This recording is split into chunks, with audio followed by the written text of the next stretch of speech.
Greetings folks and welcome to another 8/16/32-bit. My name's Rob and today we're doing something a little bit different. Now previously on this channel I used to run a sequence of videos called Battle of the Bits where I looked at games which had appeared on both 8 and 16-bit platforms and compared them to see which was the best. Now two of the games that I looked at in that series were Sonic the Hedgehog and Sonic the Hedgehog Part 2 for both the Master System and the Sega Mega Drive. Well, today I'm taking another look at them, but I'm doing it in a slightly different manner. You see, I'm not trying to see which is the best, but I'm trying to point out how they are the same game, but different. Wonder what I mean? Well, let's take a look at Sonic the Hedgehog to start with. Now, Sonic the Hedgehog was Sega's big entry into what you would call the mascot platformer genre. Now, it was widely believed that this was necessary for Sega to be successful with the Mega Drive because, after all, Nintendo had been massively successful with their platform mascot, Mario. Now, this isn't that Sega hadn't tried previously, because Sega had tried to have mascots before.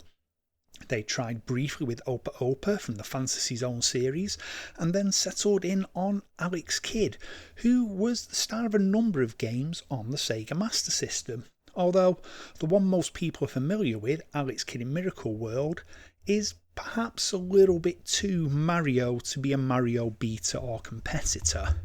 But as we got into the 1990s and everything became rad and cool, well, Sega needed something that would make them stand out from Nintendo, and their option, their choice, their decision was Sonic the Hedgehog. A blue hedgehog with red sneakers who moved like greased lightning. And yeah, you're looking at it here on the Mega Drive, and this was everything that Mario wasn't.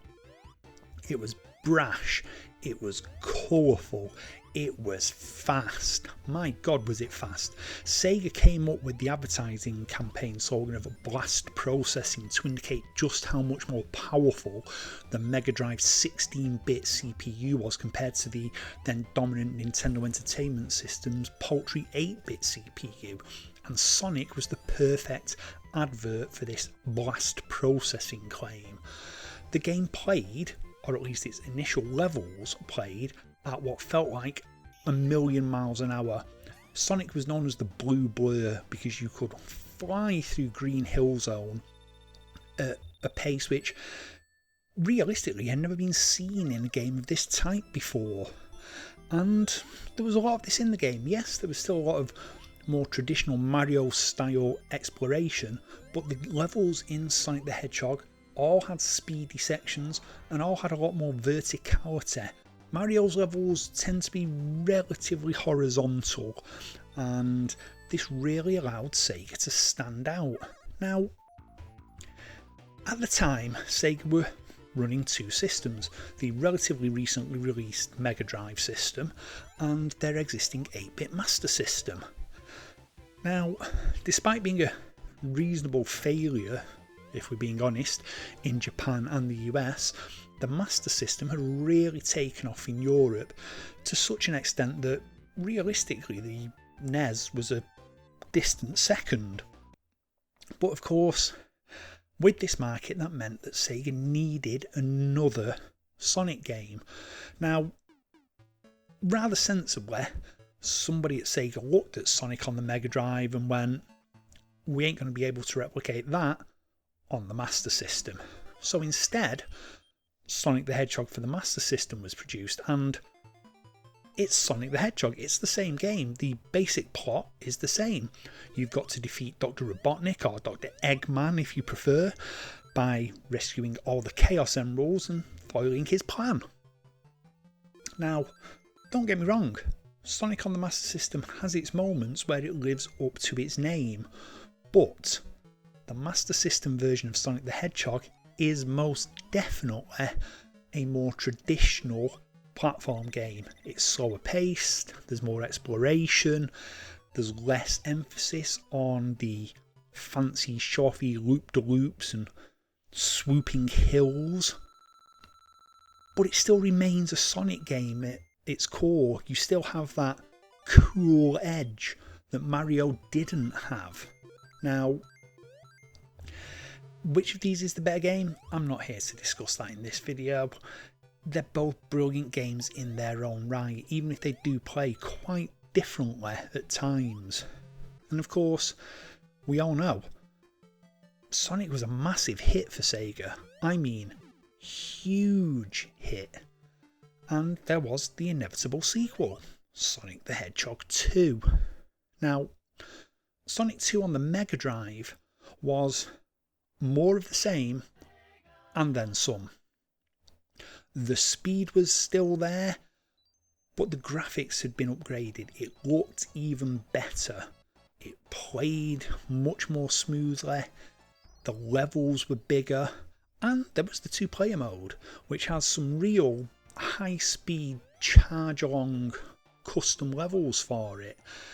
And yeah, it was still an incredible Sonic title. Like I said, much bigger, bit more depth to it, much more challenge, and of course you could do simultaneous 2-player, with the second player taking on the role of Miles Tails Prower, terrible pun name there, who would follow Sonic round and help collect rings on Sonic's quest for the Chaos Emeralds again, because somehow, despite having gathered them all up in the first game, Robotnik managed to steal them once more.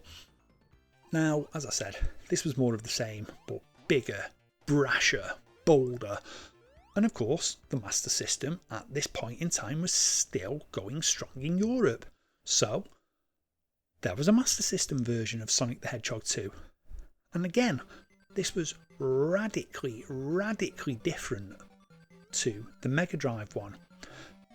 It was in keeping with the original Master System version of Sonic the Hedgehog and was a very solid platform game, but it really did lack the speed of the Mega Drive game, almost entirely in fact in this version. The pace is more measured, it's more of that Mario-esque platforming, but it's still a brilliant game, don't get me wrong.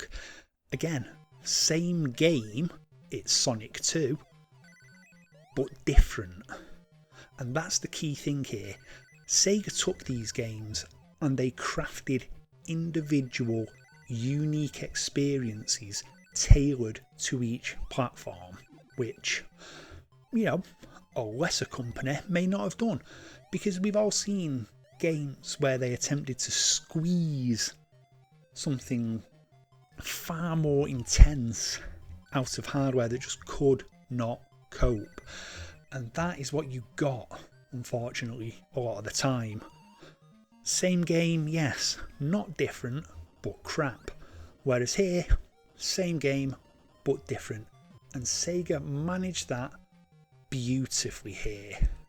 Now, if you've enjoyed this video, do hit like and subscribe. Feel free to leave a comment below. Oh, do ring the bell.